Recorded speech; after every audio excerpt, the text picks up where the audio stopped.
और लोंडो क्या हाल चाल। तो एपिसोड की शुरुआत वहीं से होती है जहाँ पर हमारा फर्स्ट एपिसोड खत्म होता है। तो एपिसोड की शुरुआत में हमें बताया जाता है कि उन्हीं बेहोश हो चुका है और वो अपनी आत्मा के अंदर आ चुका है और वहीं हमें ड्रैगन जैसा दिखने वाला जानवर बताया जाता है और उसका नाम टीएनवी होता है। और तभी टीएनवी अपने मन में कहता है कि अगर आज मुझे सोल मास्टर नहीं मिलता तो शायद मैं जिंदा भी नहीं होता। लेकिन वो तभी देखता है उन्हीं की बॉडी में पहले से ही कुछ मिस्टीरियस एनर्जी है जिसके कारण वो उन्हीं के सोल के अंदर नहीं जा पा रहा था। लेकिन वो वहाँ पर कहने लगता है कि मैं इस मिस्टीरियस एनर्जी से फाइट नहीं कर सकता, फिलहाल के लिए मुझे इसकी बॉडी को स्टेबल बनाना होगा। तभी टीएनवी वहाँ पर 10 सील बना देता है जिससे उसकी पावर 10 लाख से घटकर सिर्फ 400 साल की ही रह जाती है, जिस वजह से हमारा हुनी होश में आ जाता है। लेकिन होश में आने के बाद उसे पता नहीं चलता कि वो कहाँ पर है। लेकिन तभी वहाँ पर टीएनवी कहता है कि अबे बेवकूफ, ये तुम्हारी सोल सी है और तुम सोल के अंदर हो। इस पर हमारा हुनी उससे पूछता है वैसे तुम कौन हो। इस पर टीएनवी कहता है अच्छा मैं हूँ 10 लाख साल पुराना सोल बीस्ट, मेरे जैसा सोल बीस्ट पूरे सोल लैंड में उपलब्ध नहीं है। और बेवकूफ, मैंने मेरी सोल रिंग तुझे दे दी जिससे कि तुझे बेइंतहा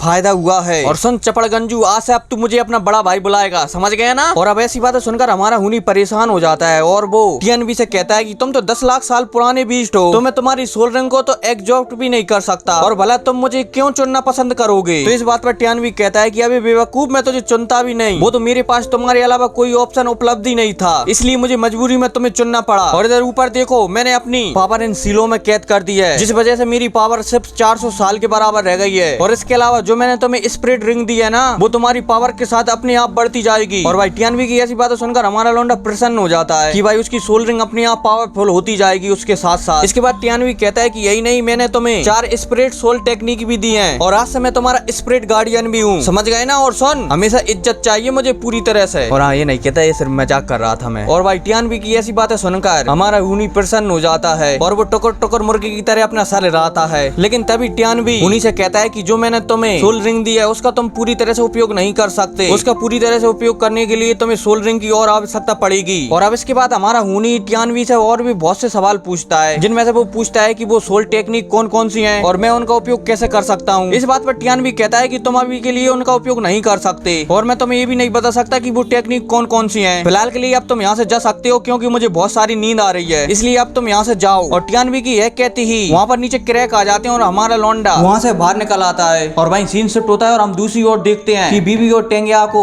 हीनो मिल चुका है, मतलब कि हमारा लौंडा मिल चुका है। और वहीं बीबी हमारे लौंडे की पल्स चेक कर रहा होता है और पल्स चेक करने के बाद वो कहता है कि अब ये शायद सोल मास्टर बन चुका है, बस इसे थोड़ी बहुत आराम की जरूरत है। और इतने में हम देखते हैं कि हमारे हीरो ने, मतलब कि हमारे हुनी ने आंखें खोल ली और वो सबसे पहले बीबी और टेंगिया को देखता है और देखते ही वो शॉक्ड हो जाता है और उनसे पूछता है कि तुम यहाँ पर कैसे हो। तो इस पर टेंगिया कहती है कि शुक्र हो तुम ठीक हो अभी तक, और अच्छा हुआ तुम होश में आ गए, वरना हम तुम्हारी ज्यादा देर तक रक्षा नहीं कर पाते। और वहीं हमारा हीरो टेंगिया को देखता है जहाँ पर उसे 2 सोल रिंग दिखती हैं जो कि 100 इयर्स प्लस हैं। और वहीं वो बीबी की सोल रिंग दिखता है तो वो शॉक्ड हो जाता है क्योंकि मिस्टर बीबी के पास एक रिंग 1000 साल से भी ज्यादा पुरानी थी। और ये सब बात वो कर ही रहे होते हैं, इतने में एक स्नेक उन पर हमला कर देता है जो कि 1000 साल से भी ज्यादा पुराना था। टेंगिया उस स्नेक को देखकर बहुत ही प्रसन्न हो जाती है क्योंकि उसे इसी स्नेक की आवश्यकता थी। और फिर क्या वो अपनी शक्तियों को बाहर निकाल लेती है जिसके कारण चारों तरफ बिल जैसा कुछ फैलने लगता है। और वहीं मिस्टर बीबी भी अपनी लाइटनिंग टेक्निक से उस स्नेक पर हमला करते हैं, लेकिन उस स्नेक की रफ्तार बहुत ही ज्यादा थी और वो इतने में घूमकर टेंगिया और हीनो के पीछे आ जाता है और अपने मुंह से उन पर हमला कर देता है। लेकिन टेंगिया हीनो को बचाते हुए वहां से दूर हो जाती है। और वहीं मिस्टर बीबी भी अपनी लाइटनिंग पावर से उस स्नेक से धुआंधार फाइट कर रहे होती है, लगे तिरी। और वहीं टेंगिया हुनी से कहती है कि मिस्टर बीबी की टेक्निक इसे लॉक नहीं कर पा रही क्योंकि इसकी स्पीड बहुत ही ज्यादा है। और वहीं हुनी भी सोच रहा होता है कि ये लोग पहले ऐसे इंसान है जिन्होंने मेरी माँ के बाद मेरी मदद की। और वहीं टीएनवी हमारे लौंडे से कहता है कि अगर तुम इनकी मदद करना चाहते हो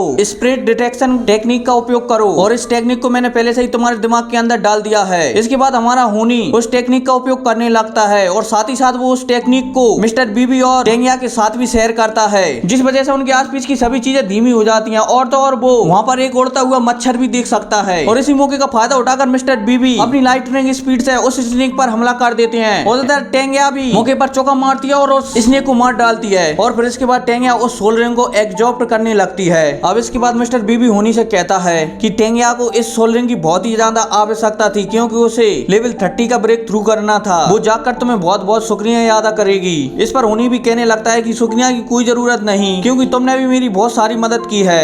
अब इसके बाद होनी और मिस्टर बीबी आपस में बात करने लगते हैं। वो तानसेन के बारे में भी बात करते हैं, टेंगिया के बारे में बात करते हैं कि वो स्पिरिट रिंग तानसेन जैसी दिखती है, लेकिन इस पर मिस्टर बीबी कहता है कि हाँ ये रिंग उसी जैसी दिखती है, लेकिन उससे बहुत ही ज्यादा कमजोर है ये वाली रिंग। और भाई मिस्टर बीबी होनी से कहते हैं कि टेंगिया बहुत ही ज्यादा बहादुर है, वो फिलहाल के लिए एक टैंक सेट की मास्टर है। मिस्टर बीबी की ऐसी बातें सुनकर होनी का सिर चकराने लगता है। तो मिस्टर बीबी होनी से कहते हैं कि तुम्हारी सोल पावर कम हो चुकी है, इसलिए मुझे तुम्हें हील करना होगा, मतलब कि चलो मैं तुम्हें हील कर देता हूँ। और वहीं दूसरी ओर टेंगिया ने भी उस सोल रिंग को एग्जॉर्ट कर लिया था और वो अब होश में आ चुकी थी। और वहीं दूसरी ओर होनी तो बेहोश हो चुका था, और जब उसे होश आता है तो टेंगिया उसके बहुत ही पास थी, जिसे देखकर वो डर भी जाता है और भूत भूत चिल्लाने लगता है। और वहीं होनी के होश में आने के बाद टेंगिया होनी से कह रही होती है कि तुम मेरा सेक्ट ज्वाइन करना चाहते हो। और फिर इसके बाद टेंगिया उसके सेक्ट की 2-3 टेक्निकों के बारे में बताती है। और वहीं दूसरी ओर होनी भी बहुत खुश लग रहा था, क्योंकि उसकी माँ के बाद ये दोनों ही मिले जो कि उससे इतनी ज्यादा फ्रेंडली बात कर रहे होते हैं। और वहीं दूसरी ओर होनी भी टेंगिया से कह देता है कि मैं तुम्हारा सेक्ट जरूर ज्वाइन करूंगा। और होनी की ऐसी बातें सुनकर टेंगिया खुश हो जाती है और उन दोनों से कहने लगती है कि चलो अब हमें आगे का सफर शुरू करना चाहिए और हम इस बीच में ट्रेनिंग भी करेंगे। और फिर इसके बाद उनका आगे का सफर शुरू होता है, जहाँ पर वो खूब सारे मजे भी करते हैं। और वहीं दूसरी ओर मिस्टर बीबी होनी को अपनी कुछ टेक्निकों के बारे में भी बताते हैं, जिन्हें देखकर हीनो बहुत ही ज्यादा खुश होता है। अब इनका सफर लगातार ऐसा ही चलता रहता है और आखिर में जाकर वो सेक अकेडमी तक पहुंच जाते हैं। और वहां पहुंचने के बाद टेंगिया हीनो से कहती है कि ये अकेडमी दुनिया की सबसे नंबर 1 अकेडमी है और सबसे बेस्ट स्टूडेंट यहीं से निकल कर जाता है। और होनी की उस अकेडमी को देखकर आंखों में चमक आ जाती है और वो सोचता है कि तानसेन की टीम भी यहीं से निकल कर गई थी। और फिर इसके बाद सीन शिफ्ट हो जाता है और हमें तानसेन को बताया जाता है, जो कि अपने महल में मतलब कि अपनी गॉड पैलेस में मजे से रह रहा होता है। और यहाँ पर आने के बाद उसकी जिंदगी बहुत ही शांत तरीके से गुजर रही होती है और वो सब ये सब देख रहा होता है। और फिर क्या इसी प्यारे लम्हे के साथ ये एपिसोड खत्म हो जाता है। मिलते हैं अगली वीडियो में, तब तक के लिए टेक केयर एंड